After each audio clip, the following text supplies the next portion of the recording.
Assalamualaikum warahmatullahi wabarakatuh. Selamat pagi anak-anak. Semoga kalian semua di rumah baik-baik saja. Walaupun kita tidak berjumpa secara langsung, harus tetap semangat dalam belajar. Nah, sebelum kita memulai pelajaran hari ini, alangkah baiknya kita berdoa terlebih dahulu agar apa yang kita pelajari hari ini diberikan kemudahan oleh Allah dan kita semua mendapat ilmu yang bermanfaat. Baiklah, akan Bapak pimpin doa kali ini. Berdoa dimulai. Bismillahirrahmanirrahim. Raditu billahi rabba wa bil islami dina wa bi Muhammadin nabiyya wa rasulah. Rabbi zidni ilma warzuqni fahma, amin ya rabbal alamin. Nah, selanjutnya pada pertemuan kali ini kita akan membahas tentang sejarah fikih dan juga perkembangannya. Nah, di dalam ajaran Islam terdapat 3 bagian yang sangat urgen yang berkaitan satu sama lain dan tidak dapat terpisahkan, yaitu antara Islam itu ada 3 bagian.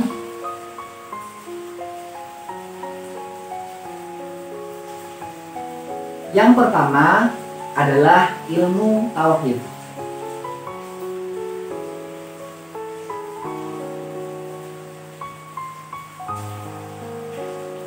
Nah, apa itu ilmu tauhid? Ilmu tauhid yaitu ilmu atau hukum atau peraturan-peraturan yang berhubungan dengan dasar-dasar keyakinan agama Islam yang tidak boleh diragukan dan harus benar-benar menjadi nilai keimanan. Itu adalah ilmu tauhid. Misalnya peraturan yang berhubungan dengan zat Allah dan juga sifat Allah yang harus kita imani, yang harus iman kepadanya, iman kepada Rasulnya, iman kepada hari akhir dan lain sebagainya, atau biasa kita kenal dengan rukun iman. Ini kemudian tertuang dalam rukun iman. Kemudian yang kedua ada ilmu akhlak. Yang kedua ada ilmu akhlak.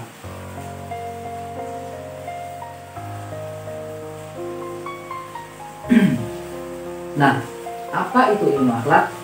Yaitu ilmu atau peraturan-peraturan yang berhubungan dengan pendidikan dan juga penyempurnaan jiwa, seperti himbauan agar berbuat benar, harus memenuhi janji, harus amanah, dilarang berdusta, berkhianat dan lain sebagainya, atau garis besarnya menghindari sifat-sifat munafik. Nah, itu adalah masuk dalam kategori ilmu akhlak. Yang pertama ada ilmu tauhid, yang kedua ada ilmu akhlak, dan kemudian ilmu fikih yang kemudian ini nanti akan kita bahas. Ilmu fikih yaitu suatu peraturan-peraturan yang mengatur hubungan manusia dengan Tuhannya, juga hubungan manusia dengan sesamanya. Nah, konsep fikih dalam agama Islam itu bisa dilihat dari pengertiannya. Kata fikih adalah bentuk dari kata fikhun yang secara bahasa berarti fahmun amik atau pemahaman yang mendalam. Ilmu fikih juga merupakan salah satu bidang keilmuan dalam syariat Islam yang secara khusus membahas persoalan hukum atau yang terkait dengan berbagai aspek kehidupan manusia, baik menyangkut individu, masyarakat maupun hubungan manusia dengan penciptanya. Definisi fikih secara istilah mengalami perkembangan dari masa ke masa sehingga tidak pernah bisa ditemukan satu definisi yang tunggal.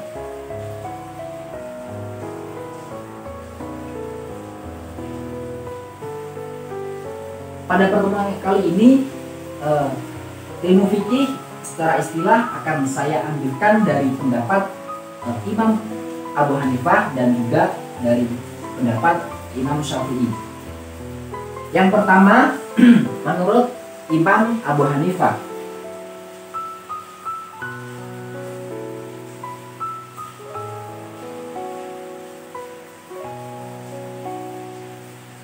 Menurut Imam Abu Hanifah, fikih adalah pengetahuan manusia tentang hak dan kewajibannya. Dengan demikian, fikih bisa dikatakan meliputi seluruh aspek kehidupan manusia dalam beragama Islam, yang bisa masuk pada wilayah akidah, syariah, ibadah, dan juga akhlak. Jadi, menurut Imam Abu Hanifah adalah yang pertama wilayahnya menyangkut akidah, kemudian menyangkut syariah, kemudian akhlak, dan yang terakhir adalah tentang ibadah. Nah, sementara fikih menurut Imam Syafi'i adalah ilmu pengetahuan mengenai hukum-hukum syariat yang berlandaskan kepada dalil-dalil yang terperinci. Dan masih banyak lagi para ulama usul yang mendefinisikan tentang fikih. Yang kedua adalah menurut Imam Syafi'i.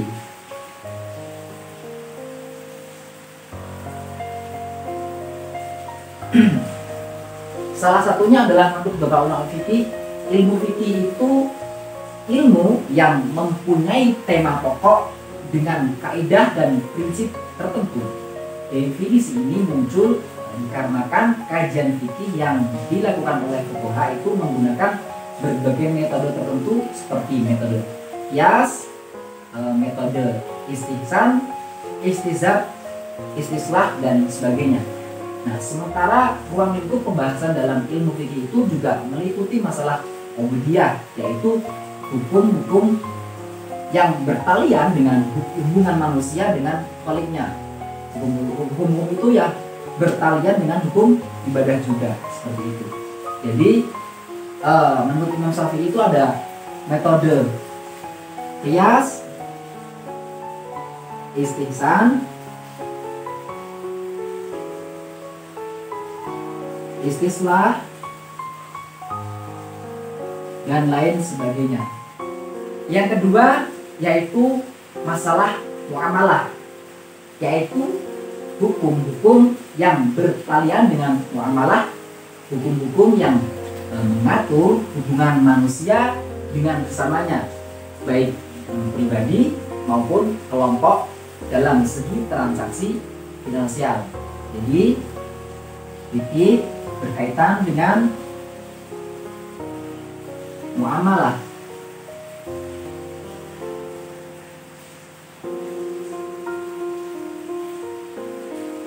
Yang ketiga yaitu masalah hukum-hukum munakahat. Kalau munakahat juga dikenal juga sebagai hukum pernikahan. Nah, ini sering juga disebut sebagai hukum keluarga atau al-akhwal al-syasyah. Hukum ini mengatur manusia dalam keluarga baik awal pembentukannya sampai pada akhirnya. Dan yang terakhir adalah hukum jinayah atau hukum perdata.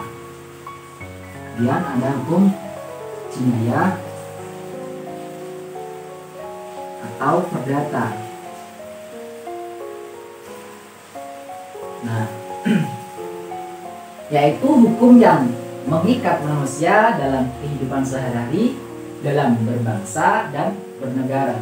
Jadi semua sudah diatur dalam fikih. Kemudian yang keempat ada hukum Islam. Inilah yang dibacakan di dalam kitab-kitab fikih dan terus berkembang sampai saat ini. Nah, untuk selanjutnya terkait dengan periodisasi perkembangan ilmu fikih, ya itu menurut Syekh Abdul Wahab Khalaf, perkembangan fikih Islam terbagi menjadi 4 periode. Yang pertama adalah periode Nabi yaitu tarikh kasyif Islam atau sejarah fikih Islam pada hakikatnya tumbuh dan berkembang di masa Nabi, karena Nabi lah yang mempunyai wewenang atas dasar wahyu untuk mentasyrikkan hukum dan berakhir dengan wafatnya Nabi. Nah, pada masa Rasulullah adalah masa fikih Islam mulai tumbuh, membentuk dirinya, menjelma ke alam perwujudan. Nah, sumber asasi yang ada pada masa ini adalah Al-Quran tentang sunnah Rasul berdasarkan wahyu ilahi yang diturunkan padanya. Demikian juga segala tindak tanduk perilaku Nabi Muhammad selalu dibimbing oleh wahyu ilahi, dan semua hukum dan putusan hukum didasarkan pada wahyu juga. Sebagaimana diterangkan dalam firman Allah dalam Quran surat An-Najm ayat 1-4 yang berbunyi, wa ma yantiqu 'anil hawa in huwa illa wahyu yuha. Nah, kemudian pada periode ini walaupun usianya itu tidak panjang, namun telah meninggalkan dampak yang sangat kuat dan kesan-kesan yang berpengaruh, yang signifikan bagi perkembangan hukum Islam.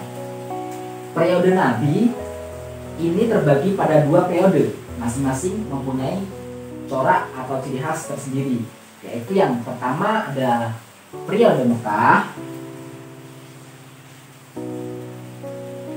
dan kemudian yang kedua adalah periode Madinah.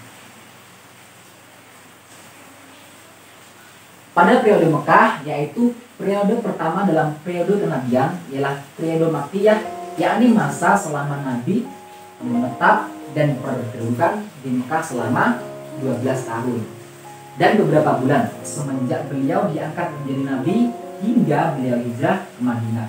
Nah, dalam masa ini umat Islam masih sedikit dan masih lemah, belum dapat membentuk dirinya sebagai suatu umat yang mempunyai kedaulatan dan juga kekuasaan yang kuat. Nabi telah mencurahkan tauhid dalam jiwa masing-masing individu dalam masyarakat Arab, serta menjauhkan manusia dalam penyembahan berhala menuju penghambaan yang nyata. Di samping beliau menjaga diri dari aneka rupa gangguan bangsanya, pada masa ini belum banyak hal-hal yang mendorong Nabi untuk mengadakan hukum atau undang-undang. Oleh karena itu, tidak ada ayat-ayat Makkiyah yang berisikan hal-hal yang berorientasi tentang akidah akhlak atau sejarah. Jadi pada masa periode ini orientasinya itu fokus utamanya adalah pada masalah akidah dan sejarah. Belum banyak yang mendorong untuk mengadakan hukum atau undang-undang yang mengatur hubungan antara sesama, tapi lebih banyak dalam periode Mekah ini kebanyakan adalah ayat-ayat itu yang orientasinya akidah, akhlak, dan sejarah.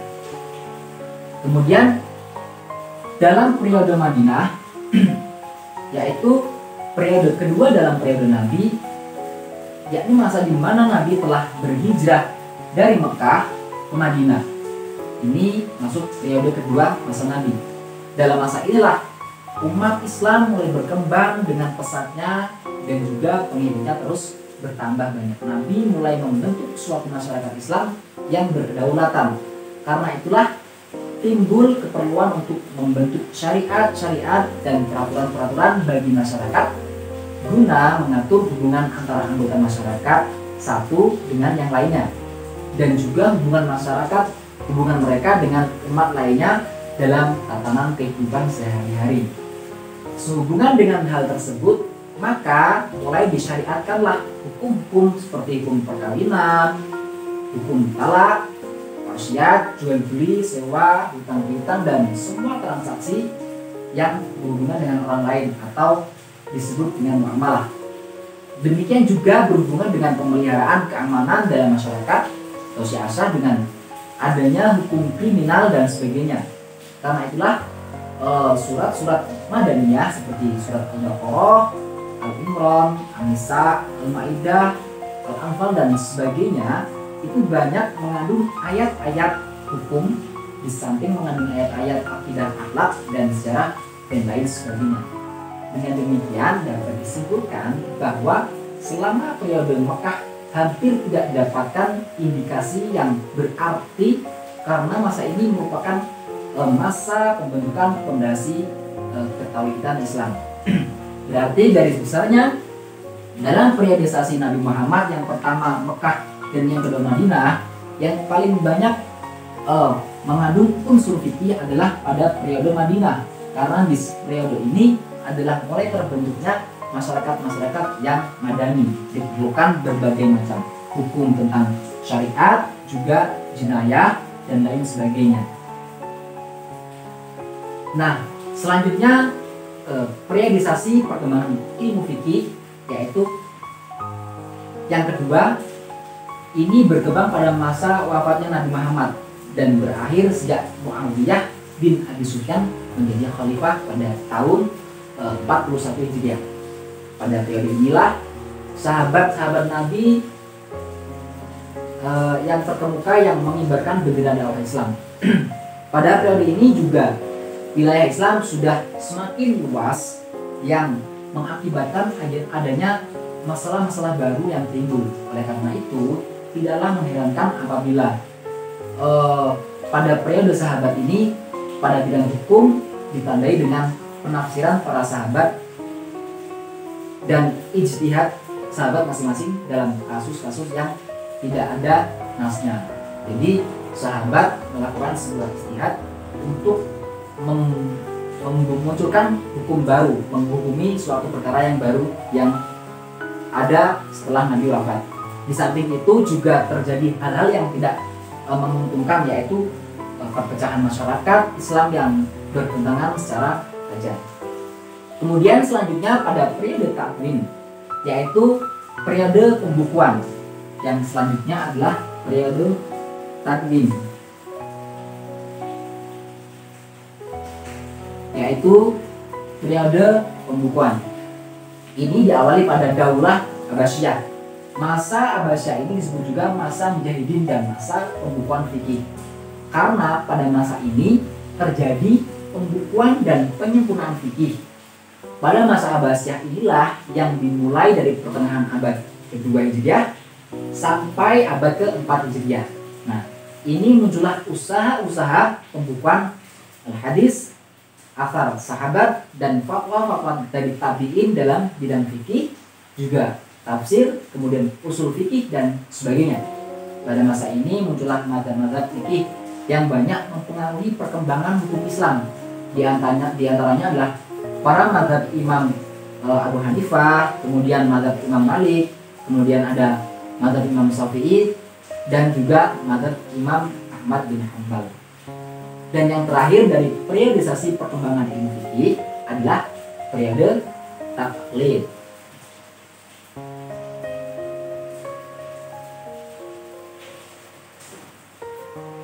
Nah, periode taklid yaitu sejak akhir pemerintahan Bani Abbasiyah, tepatnya kemunduran berijtihad sehingga taklid itu berangsur-angsur tumbuh merata di kalangan umat Islam. Yang dimaksud dengan masa taklid adalah masa ketika semangat atau himmah para ulama untuk melakukan ijtihad mutlak mulai melemah, dan mereka kembali pada tasyik yang asas dalam pengistimbangan hukum dari Al-Quran dan As-Sunnah. Nah, adapun sebab-sebab taklid itu secara umum disebabkan oleh, pertama adalah keterbelakangan akal pikiran sebagai akibat hilangnya kebebasan berpikir. Nah, sikap-sikap taklid ini disebabkan pula oleh adanya para ulama yang saat itu kehilangan kepercayaan diri untuk berijtihad secara mandiri. Mereka menganggap para pendiri mazhab itu lebih cerdas, lebih mumpuni ketimbang dirinya. Maka mereka mengalami kemunduran dalam berijtihad. Nah, sementara aktivis ulama di masa taklid itu, pada masa taklid bisa juga disebut masa fuqaha yang mempropagandakan mazhab dan aliran mereka masing-masing. Mereka menulis kitab-kitab yang menjelaskan keistimewaan imam mereka masing-masing dan memberi fatwa pula bahwa orang bertaklid tidak boleh menggabungkan mazhab satu dengan madzhab yang lainnya. Bertaklid harus menggunakan satu madzhab. Nah, pada masa inilah kita para ulama madzhab dapat dikategorikan pada 3 kelompok, yaitu yang pertama ada matan, kemudian ada syarah, dan ketiga ada hasyiah.